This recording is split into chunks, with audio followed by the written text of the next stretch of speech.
Today in this video I will to explain about morphology. What is morphology? Etymologically, the word morphology comes from the word morph, which means form, and the word logic, which means science. So, literally the word morphology means the science of form. In linguistic studies, morphology means a branch of linguistics that deals with the intricacies of word form and their change and the impact of these changes on meaning and word classes.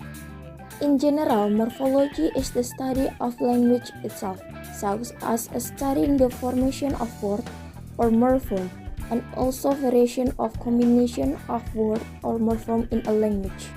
To understand morphology, you need to know the term morpheme, which is the smallest unit of a word with meaning. Morphemes are more than letters. When a number of letters are put together to form a part of a word that now has a meaning, you have a morpheme. Morphology types and examples. First is free morphemes. Free morphemes are morphemes that can stand alone as a word without being attached to other morphemes. Free morphemes have several basic types, namely verbs, nouns, adjective, preposition, and other. Example: study as a verb, man as a noun, kind as an adjective, and on as a preposition. Morphemes are divided into two, namely, first is lexical morphemes, are morphemes that can stand alone and can convey the contents of the message we convey, divided into three, namely verbs, noun, and adjective. Example: read as a verb, baby as a noun, and cool as adjective. Second is a functional morphemes, are morphemes that can stand alone, but the content that will be conveyed is not clear, divided into four, namely conjunction, preposition, articles, and pronouns.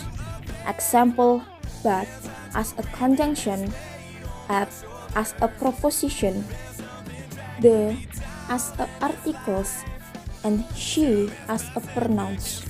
Second is bound morpheme. Bound morphemes are morphemes that cannot stand alone but must be attached to other morphemes.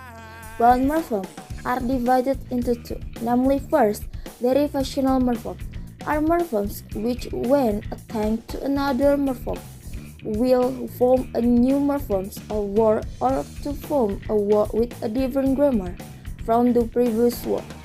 There are two types of derivationals which can be found in the beginning of word or in the end of word. In Indonesian, we usually know them as affixes. For example, the word beautiful as adjective is derived from the word beauty as a noun, which get the additional morpheme full, which turns the noun into an adjective. So, for the reason the morpheme full is included in the derivational morpheme, which are suffixes, because it changes the word from a noun lexeme to an adjective lexeme. Second is inflectional morpheme, are morphemes attached to other morphemes only to identify their grammar, not to produce new word or form word with different grammar from the previous word. For example, the word books as a noun is obtained from the word book as a noun.